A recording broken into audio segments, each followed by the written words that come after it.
दुल्हन ने शादी के बाद ससुराल जाने से किया मना। शादी के बाद विदाई का समय था। स्नेहा अपनी मां से मिलने के बाद अपने पिता से लिपट कर रो रही थी और वहां मौजूद सभी लोगों की भी आंखों में आंसू थे। उस समय स्नेहा ने घूंघट निकाला हुआ था और अब उसका विदा होकर ससुराल जाने का समय हो गया था। तो जैसे ही स्नेहा रोती हुई कार में बैठने लगी, तभी उसकी छोटी बहन रोती हुई उससे दोबारा लिपट कर रोने।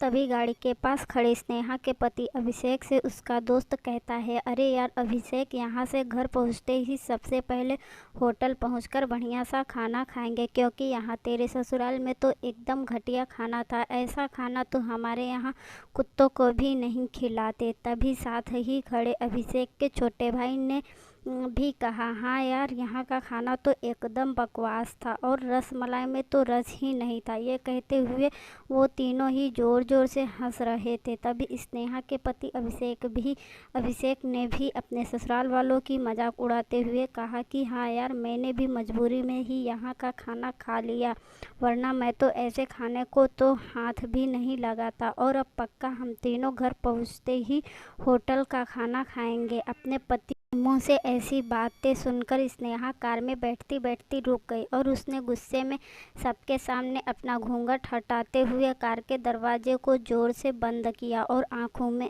आंसू लिए स्नेहा अपने पिताजी के पास चली गई और उनका हाथ पकड़कर उनसे ये कहा कि पिताजी, मैं ससुराल नहीं जाऊंगी, मुझे ये रिश्ता बिल्कुल मंजूर नहीं है। ये बात स्नेहा ने इतनी जोर से कहा कि सब लोग उसकी बात सुनकर हक्के बक्के रह गए। सब लोग स्नेहा के नज़दीक आ गए और स्नेहा के ससुराल वालों पर तो जैसे पहाड़ ही टूट पड़ा हो। वजह क्या थी ये किसी को भी समझ नहीं आ रहा था। तभी स्नेहा के ससुर राधे श्याम जी ने आगे बढ़कर स्नेहा से पूछा कि स्नेहा बेटा,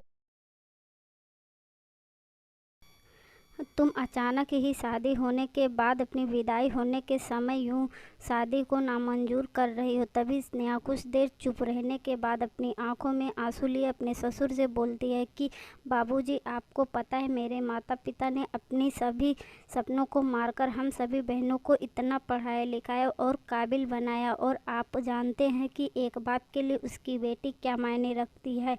वैसे आप और आपका बेटा कभी नहीं जान सकता, क्योंकि बाबूजी, आपके घर में तो कोई बेटी है ही नहीं। और आप जानते हैं मेरी शादी में आने वाले बारातियों के लिए खाने पीने की एक भी कमी न रह जाए, इसलिए मेरे पिताजी पिछले 3 महीने से रात को 2 से 3 बजे तक जाकर मेरी माँ के साथ में योजना बनाते थे कि रसोइया कौन होगा और खाने में बारातियों के लिए किस किस तरह का खाना बनवाना है और बारातियों को कहाँ बिठाना है, ताकि किसी को बुरा न लग जाए। और शायद आप नहीं जानते कि मेरी माँ ने पिछले 1 साल से एक भी नई साड़ी नहीं खरीदी, क्योंकि मेरी शादी में पैसों की कोई कमी न हो जाए। और आज भी मेरी शादी में ही मेरी माँ मेरी बड़ी बहन की साड़ी पहन कर खड़ी है, और ये तो कुछ भी नहीं, मेरे पिताजी भी 150 रुपये की इस शर्ट के नीचे कई छेद वाली बनियान पहनकर खड़े हैं, और ये सब सिर्फ इसलिए ताकि मेरी शादी में कोई कमी न रह जाए। लेकिन इतनी मेहनत करने के बावजूद भी आज इस शादी में आपके बेटे को रोटियां ठंडी लगी, उसके दोस्तों को पनीर बकवास लगा और मेरे देवर जी को रसमलाई में तो रस ही नहीं मिला। और मेरे पति अभिषेक जी तो कह रहे थे कि वो तो ऐसे खाने को हाथ भी नहीं लगाते, बस उन्होंने तो मजबूरी में ही ये खाना खा लिया। अगर सब कुछ इन्होंने मजबूरी में ही खाया है तो इसकी क्या गारंटी है कि मुझसे शादी भी ये अपनी खुशी से ही कर रहे हैं। कल को अभिषेक जी ये भी कह सकते हैं कि मुझसे भी इन्होंने मजबूरी में ही शादी की है। और स्नेहा रोते हुए अपने ससुर से ये भी कह रही थी कि जिस माता पिता ने मेरी शादी में दिन देखा न रात बस शादी की तैयारियों में लगे रहे, उन माता पिता पर आज आपके बेटे और उनके दोस्त यूँ ज़ोर ज़ोर से हंस रहे हैं और उनकी इतनी बेइज्जती कर रहे हैं। क्या आपके घर में माता पिता की इतनी ही इज्जत होती है? तभी स्नेहा के ससुर ने कहा कि बेटी, इतनी छोटी सी बात पर तुम इतना नाराज़ हो गई। तो स्नेहा ने अपने ससुर की बात को टालते हुए कहा कि बाबूजी, ये छोटी सी बात नहीं है। अगर शादी के बाद मैं भी आपकी इज्जत न करूँ तो आपको कैसा लगेगा? ये सुनते ही स्नेहा के ससुर ने शर्म के मारे अपनी आंखें नीची कर ली। तभी स्नेहा ने कहा, लेकिन बाबूजी आप चिंता न करिए, हमारे अंदर हमारे अच्छे माता पिता के संस्कार हैं। किसी की बेइज्जती करना ये सब हमारे माता पिता ने हमें कभी सिखाया ही नहीं। ये सुनते ही स्नेहा के पिताजी दयाशंकर आंखों में आंसू लिए अपनी बेटी को गले से और उसने कहा कि बेटी, मुझे गर्व है कि तू मेरी बेटी है और अब तू शांत हो जा। अब बेटी, तुझे मेरी कसम है, तू इन्हें माफ़ कर दे और खुशी खुशी अपने ससुराल चली जा। तभी स्नेहा का पति अभिषेक भी स्नेहा के पिताजी और स्नेहा से हाथ जोड़कर माफ़ी मांगता है और ये कहता है कि बाबूजी मुझे माफ़ कर दो, सारी गलती मेरी है।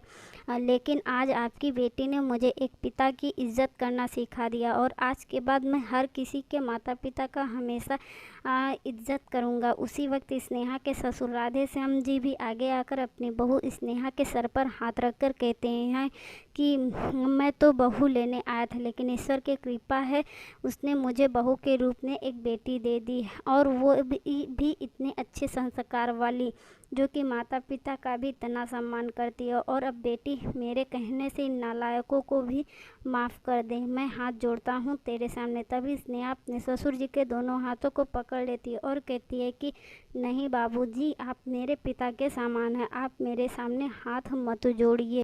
तभी स्नेहा के पिताजी दयाशंकर जी भी कहते हैं कि समधी जी, आप मेरी बेटी के सामने हाथ जोड़कर कृपा हमें शर्मिंदा मत कीजिए। मेरी तो आपसे बस इतनी ही प्रार्थना है कि मेरी बेटी हमेशा आप मेरी बेटी को अपनी ही बेटी समझना और इससे कभी कोई गलती हो जाए तो इसे माफ़ कर देना। तो राधे श्याम जी ने अपने समधी दयाशंकर जी का हौसला बढ़ाते हुए कहा कि आप बिल्कुल चिंता मत करिए, बल्कि अब तो स्नेहा मेरी बेटी ही हमारे पूरे घर को संभालेगी और अब ये ही हमारे घर की लक्ष्मी है। ये सुनकर स्नेहा के पिताजी बहुत खुश हो जाते हैं और अपनी बेटी को खुशी खुशी विदा कर देते हैं और स्नेहा अब राजी खुशी अपने ससुराल रवाना हो गई थी और अपने पीछे छोड़ गई थी आंसुओं से भीगी हुई अपनी माँ और पिताजी की आंखें और अपने पिता का वह आंगन, जिस आंगन में कल तक वह खूब हंसती खेलती थी। आज से इस आंगन की चिड़िया उड़ गई थी।